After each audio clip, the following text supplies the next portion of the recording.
ಅಕ್ರಮವಾಗಿ ಕಾಂಪೌಂಡ್ ತೆರವು ಕಾರ್ಯಾಚರಣೆ ಅಂದ್ರೆ ಚಲನಚಿತ್ರ ನಟ ಯಶ್ ರವರ ತಾಯಿ ಪುಷ್ಪಾರವರ ಮೇಲೆ ಒಂದಿಷ್ಟು ಆರೋಪಗಳು ಕೂಡ ಕೇಳಿ ಬಂದಿತ್ತು. ಆರೋಪಕ್ಕೆ GPA ಹೋಲ್ಡರ್ ದೇವರಾಜು ಆಗಿರ್ಬೋದು, ಯಶ್ ತಾಯಿ ಪುಷ್ಪ ಆಗಿರ್ಬೋದು, ಆರೋಪಕ್ಕೆ ಪ್ರತ್ಯಾರೋಪಗಳು, ಉತ್ತರಗಳು ಇವೆಲ್ಲವೂ ಕೂಡ ಸಾಕಷ್ಟು ಆಗಿ ಹೋಗಿದೆ. ಪೊಲೀಸ್ ಠಾಣೆಯ ಮೆಟ್ಟಿಲೇರಿದೆ. ಜೊತೆಗೆ ನಿನ್ನೆ ಜಿಲ್ಲಾಧಿಕಾರಿಗಳ ಆವರಣವನ್ನು, ಕಚೇರಿಯ ಆವರಣವನ್ನು ಕೂಡ ತಲುಪಿದೆ. ಕೆಲವೊಂದು ಅಧಿಕಾರಿಗಳ ಮಾಹಿತಿಯ ಗಮನಕ್ಕೂ ಕೂಡ ಏನು ಆ ಜಾಗದ ವಿಚಾರವಾಗಿ ಹೋಗಿದೆ. ಒಂದು ಆರೋಪವನ್ನು ಮಾಡ್ತಾ ಇರುವಂತದ್ದು ನಟ ಯಶ್ ರವರ ತಾಯಿ ಪುಷ್ಪಾರವರು PDO ನಟರಾಜ್ ರವರ ಮೇಲೆ ಒಂದು ಆರೋಪ ಮಾಡ್ತಾ ಇದ್ದಾರೆ. ಅಂದ್ರೆ ಸುಳ್ಳು ದಾಖಲೆಯ ಸೃಷ್ಟಿ ಮಾಡಿದ್ರ ಅನ್ನುವ ಆರೋಪವನ್ನ ಈಗ ಸದ್ಯಕ್ಕೆ ಮಾಡ್ತಾ ಇರುವಂತದ್ದು. ಈಗ ನಮ್ಮ ಜೊತೆಗೆ TV5 ಜೊತೆಗೆ ಸ್ವತಃ ಅವತ್ತಿನ ಅಂದಿನ ಸತ್ಯಮಂಗಲ PDO ಆಗಿದ್ದಂತಹ ನಟರಾಜ್ ರವರು ನಮ್ಮ ಜೊತೆಗಿದ್ದಾರೆ. TV5 ಜೊತೆ ಅಂದ್ರೆ ಏನೆಲ್ಲ ಆಯ್ತು, ಹೇಗೆ ಹಂಚ್ಕೊಳ್ತಾರೆ ಅನ್ನೋದನ್ನ ಕಾದ್ ನೋಡೋಣ. ಅಲ್ಲ, ನಮ್ಮ ಜೊತೆ ಇದ್ದಾರೆ, ಅವ್ರನ್ನ ಕೇಳೋಣ. ಜೊತೆಗೆ ಅವ್ರ ಆರೋಪಕ್ಕೆ ಏನು ಉತ್ತರ ಕೊಡ್ತಾರೆ ಅನ್ನೋದನ್ನ ನೋಡೋಣ. ಸರ್, ಈಗ ಒಂದು ಯಶ್ ರವರ ತಾಯಿ ಪುಷ್ಪಾರವರು ನಿಮ್ಮ ಮೇಲೆ ಒಂದು ಆರೋಪ ಮಾಡ್ತಾ ಇದ್ದಾರೆ ಸರ್. ಈ ರೀತಿ ಹಿಂದೆ PDO ಆಗಿದ್ರು ಸತ್ಯಮಂಗಲ ಗ್ರಾಮ ಪಂಚಾಯತಿಲಿ. ಅವರು ಸುಳ್ಳು ದಾಖಲೆಯನ್ನ ಸೃಷ್ಟಿ ಮಾಡಿದ್ದಾರೆ ಅನ್ನುವ ಆರೋಪವನ್ನು ಮಾಡ್ತಾ ಇದ್ದಾರೆ ಸರ್. ಈಗ ಆಕ್ಚುಲಿ ನೀವು ಎಲ್ಲಿ PDO ಆಗಿದ್ರಿ, ಆ ಆರೋಪಕ್ಕೆ ಏನು ಉತ್ತರ ಕೊಡ್ತೀರಿ ಸರ್? ಸರ್, ಈಗ ಆಲ್ರೆಡಿ ನಾನು ಈ ವಿಷಯನ ಟಿವಿಲಿ ಮತ್ತೆ ಎಲ್ಲ ಫೇಸ್ಬುಕ್ಕು ಮತ್ತು ಟೆಲಿಗ್ರಾಮಲ್ಲಿ ಎಲ್ಲ ಕಡೆ ನಾನು ಈ ವಿಷಯನ ನೋಡ್ತಾ ಇದ್ದೀನಿ. ನನಗೆ ಮಾನಸಿಕವಾಗಿ ತುಂಬ ಆಘಾತ ಆಗಿದೆ. ಮತ್ತು ನಾನೇನಾದರೂ ತಪ್ಪು ಮಾಡಿದರೆ ಅವರಿಗೆ ನೇರವಾಗಿ ನನ್ನ ಮೇಲಧಿಕಾರಿಗಳಿಗೆ ಅಥವಾ ಸಂಬಂಧಪಟ್ಟ ಯಾವುದೇ ಪ್ರಾಧಿಕಾರಕ್ಕೆ ದೂರು ಕೊಡಿ ಅಂತ ಈಗ ಆಲ್ರೆಡಿ ನಿಮಗೆ ಹೇಳಿಕೆನ ಕೊಟ್ಟಿದ್ದೆ. ಅವರು ಆ ರೀತಿ ಒಂದು ಹೇಳಿಕೆನ ಕೊಡದಲೆ ಸುಮ್ಮನೆ ಮಾಧ್ಯಮದ ಮುಂದೆ ಅಥವಾ ಇನ್ನು ಬೇರೆ ಒಂದು ಪಬ್ಲಿಕ್ ಆಗಿ ನನ್ನ ಹೆಸರನ್ನ ಯಾವುದೇ ದಾಖಲೆ, ನಾನು ಹೇಳ್ತಾ ಇಲ್ವಾ, ಯಾವುದಾದ್ರೂ ಒಂದು ದಾಖಲೆನ ನನ್ನ ಅವಧಿಯಲ್ಲಿ ಇಶ್ಯೂ ಮಾಡಿದರೆ ಅವರು ಸಂಬಂಧಪಟ್ಟ ಪ್ರಾಧಿಕಾರಕ್ಕೆ ದೂರು ಕೊಡಲಿ, ಅಥವಾ ನನ್ನ ಅವಧಿಯಲ್ಲಿ ಈ ಥರ ಸೈನ್ ಮಾಡಿದ್ದಾನೆ ಅಂತ ನಿಮಗಾದರೂ ಕೊಡಲಿ ಅಂತ ನಾನು ಅಂಗಲಾಚಿ ಬೇಡ್ಕೊಟ್ಟೆ. ಅವತ್ತು ನಿಮ್ಮ ಹತ್ರನೇ TV5 ಅಲ್ಲೇ ನೇರವಾಗಿ ಮಾತಾಡಿದ್ದೀನಿ.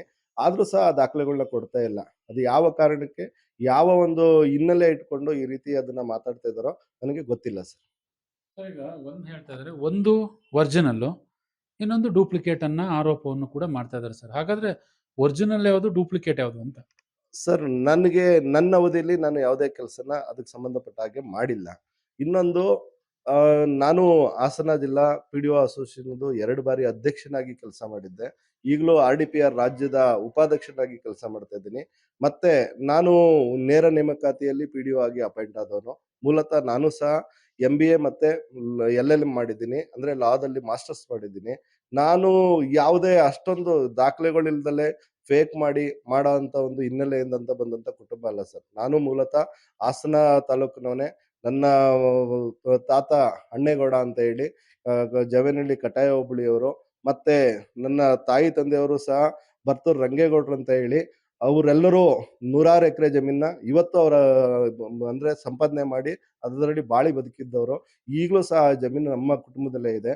ನಾವು ಸರ್ಕಾರಿ ನೌಕರಾದ ತಕ್ಷಣ ಏನೋ ನಮಗೆ ಹಿನ್ನೆಲೆ ಇರಲ್ಲ, ನಾವು ಕಳ್ಳರು, ನಾವೇನೋ ಡಾಕ್ಯುಮೆಂಟ್ನ ಫೇಕ್ ಮಾಡ್ತೀವಿ ಅಂತ ಹೇಳಿ ಇವರು ತುಂಬಾ ಕೇವಲವಾಗಿ ಮಾತಾಡ್ತಿದ್ದಾರೆ. ಒಬ್ರು ಸೆಲೆಬ್ರಿಟಿ ತಾಯಿ ಅನ್ನೋದನ್ನು ಮರೆತು, ಅಥವಾ ಅವ್ರಿಗೆ ಆ ಒಂದು ಪರಿಜ್ಞಾನನೂ ಇಲ್ವೋ ಗೊತ್ತಿಲ್ಲ, ಆ ಥರ ಒಂದು ತುಂಬಾ ಕೀಳು ಮಟ್ಟದಲ್ಲಿ ಮಾತಾಡ್ತಿದ್ದಾರೆ. ಅವ್ರಿಗೆ ಈಗಲೂ ನಾನು ಓಪನ್ ಆಗಿ ಚಾಲೆಂಜ್ ಮಾಡ್ತೀನಿ. ನಾನು ಒಬ್ಬ PDO ಸಂಘದಲ್ಲಿ ಇಷ್ಟು ಒಂದು ಸುಮಾರು 2 ಬಾರಿ ಜಿಲ್ಲಾ ಸಂಘದ ಅಧ್ಯಕ್ಷ ಆಗಿದ್ದೀನಿ. RDPR ಅಲ್ಲಿ ಈಗಲೂ ಆಕ್ಟಿವ್ ಉಪಾಧ್ಯಕ್ಷ ಆಗಿ ಕೆಲಸ ಮಾಡ್ತಾ ಇದ್ದೀನಿ. ಆದ್ರೆ ನಾನು ಅವರಿಗೆ ಓಪನ್ ಆಗಿ ಚಾಲೆಂಜ್ ಮಾಡ್ತೀನಿ. ನಾನೇನಾದ್ರೂ ತಪ್ಪು ಮಾಡಿರೋದನ್ನ ಅವ್ರೇನಾದ್ರೂ ಪ್ರೂವ್ ಮಾಡಿದ್ರೆ ಅಥವಾ ದಾಖಲೆ ಸಮೇತ ಕೊಟ್ರೆ, ನಾನು ನನ್ನ ಕೆಲಸಕ್ಕೆ ರಾಜೀನಾಮೆ ಕೊಟ್ಟು ಅದು ತಪ್ಪಿಗೆ ಏನ್ ಶಿಕ್ಷೆನ ಮೇಲಧಿಕಾರಿಗಳು ಅಥವಾ ನ್ಯಾಯಾಲಯ ಕೊಡುತ್ತೋ ಆ ತಪ್ಪನ್ನ ನಾನು ಫೇಸ್ ಮಾಡೋದಕ್ಕೆ ರೆಡಿ ಇದ್ದೀನಿ ಅಂತ ಓಪನ್ ಚಾಲೆಂಜ್ ಮಾಡ್ತೀನಿ. ಹಾಗೆ ಅವ್ರಿಗೂ ಸಹ ನಾನು ಒಂದು ಕಿವಿ ಮಾತು ಹೇಳೋದಕ್ಕೆ ಇಚ್ಛೆ ಪಡ್ತೀನಿ. ಅವ್ರದ್ದು ಏನ್ ಡಾಕ್ಯುಮೆಂಟ್ ಇದೆ, ಮತ್ತೆ ಈ ಏನು GPA ಹೋಲ್ಡರು ಅಥವಾ ಲಕ್ಷ್ಮಮ್ಮ ಅಂತ ಹೇಳಿ ಟಿವಿಲಿ ತಾವೆಲ್ಲ ಬಿತ್ತರಿಸ್ತಾ ಇದ್ದೀರಿ, ಅವ್ರದ್ದು 2 ಡಾಕ್ಯುಮೆಂಟ್ ತಗೊಂಡು ಜಿಲ್ಲಾಡಳಿತದ ನಿರ್ದೇಶನದ ಮೇರೆಗೆ ADLR ಮತ್ತೆ CITB ಅವರುಗಳಿಗೆ ನಿರ್ದೇಶನ ಕೊಟ್ಟು ಅದನ್ನ ಸತ್ಯನ ಪ್ರಮಾಣಿಸಬಹುದು ಸರ್. ಅಲ್ಲೇನಾದ್ರೂ ದಾಖಲೆಗಳಿದ್ರೆ ಅವ್ರಿಗೆ ಏನ್ ಕ್ರಯ ಆಯ್ತು, ಇವ್ರಿಗೇನ್ ಕ್ರಯ ಆಯ್ತು, ಏನಾಗಿದೆ, CITB ಅವ್ರು ಏನ್ ಪ್ಲಾನ್ ಮಾಡಿದ್ದಾರೆ, ಅವೆಲ್ಲ ದಾಖಲೆಗಳನ್ನ ಕೊಟ್ರೆ ಜಿಲ್ಲಾಡಳಿತದಿಂದ ಅವರಿಗೆ ನಿರ್ದೇಶನ ಕೊಟ್ಟು CITB ಮತ್ತೆ ADL ಅವ್ರಿಗೆ 2 ದಿನ ಅಥವಾ 1 ವಾರದಲ್ಲಿ ಸತ್ಯಾನುಶೋಧನೆ ಮಾಡ್ಕೋಬಹುದು ಸರ್. ಅಥವಾ ನ್ಯಾಯಾಲಯಕ್ಕೆ ದಾಖಲೆ ಕೊಟ್ಟು ಅದನ್ನ ಇದ್ ಮಾಡ್ಬೋದು.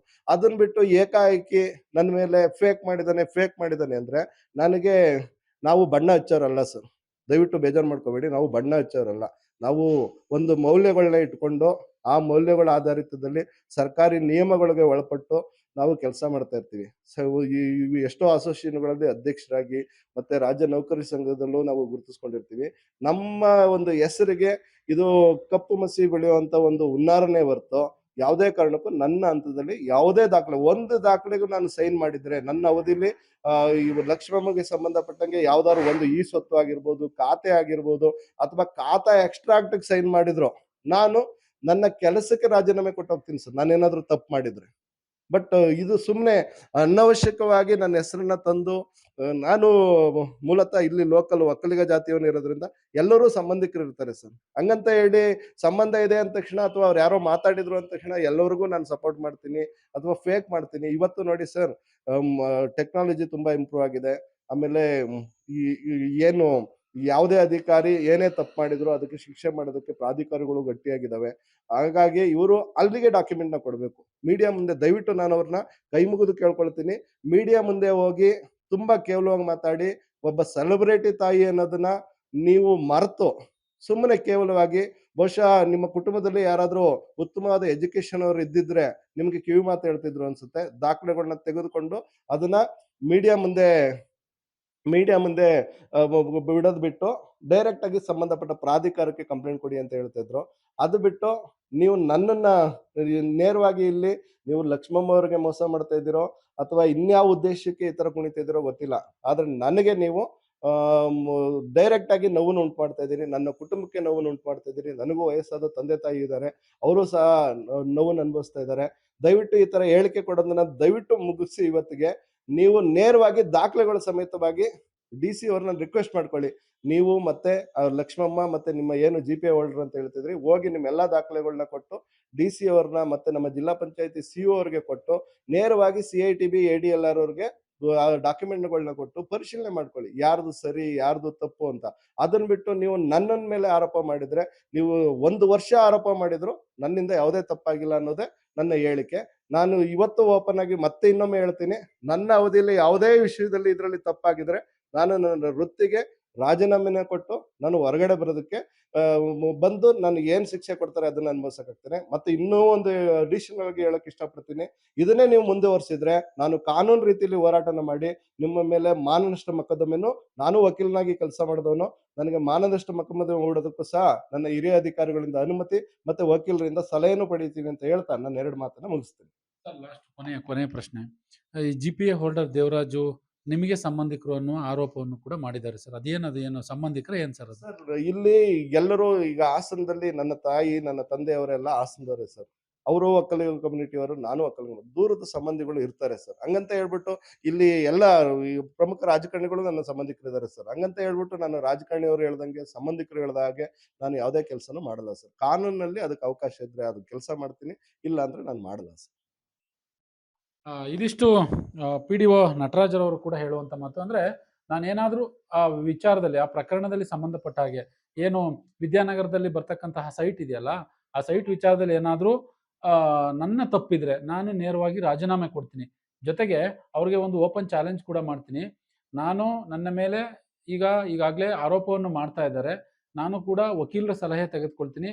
ನಮ್ಮ ಮೇಲಾಧಿಕಾರಿಗಳ ಸಲಹೆಯನ್ನು ತೆಗೆದುಕೊಂಡು ಮುಂದಿನ ದಿನಗಳಲ್ಲಿ ಯಾವೆಲ್ಲ ರೀತಿಯಾಗಿ ಅವರ ಮೇಲೆ ಅಂದ್ರೆ ಈ ಆರೋಪ ಏನು ಮಾಡ್ತಾ ಇದ್ದಾರೆ ಅದು ಸಾಬೀತಾದ್ರೆ ನಾನು ಚಾಲೆಂಜ್ ಕೂಡ ಮಾಡ್ತಾ ಇದ್ದೀನಿ, ನಾನು ಕೆಲಸಕ್ಕೆ ರಾಜೀನಾಮೆ ಕೊಡ್ತೀನಿ ಅನ್ನುವ ಮಾತನ್ನು ಒಂದು ಕಡೆ ಹೇಳಿದ್ರೆ, ಇನ್ನೊಂದು ಕಡೆ ಮಾನನಷ್ಟ ಮೊಕದ್ದಮೆ ಕೇಸನ್ನು ಕೂಡ ದಾಖಲು ಮಾಡ್ತೀನಿ ಅನ್ನುವ ಮಾತನ್ನ TV5 ಜೊತೆ ಹಂಚಿಕೊಂಡಿರುವಂಥದ್ದು. ಕ್ಯಾಮರಾ ಪರ್ಸನ್ ಕಿಶೋರ್ ಜೊತೆ ಪ್ರಕಾಶ್, TV5 ಹಾಸನ.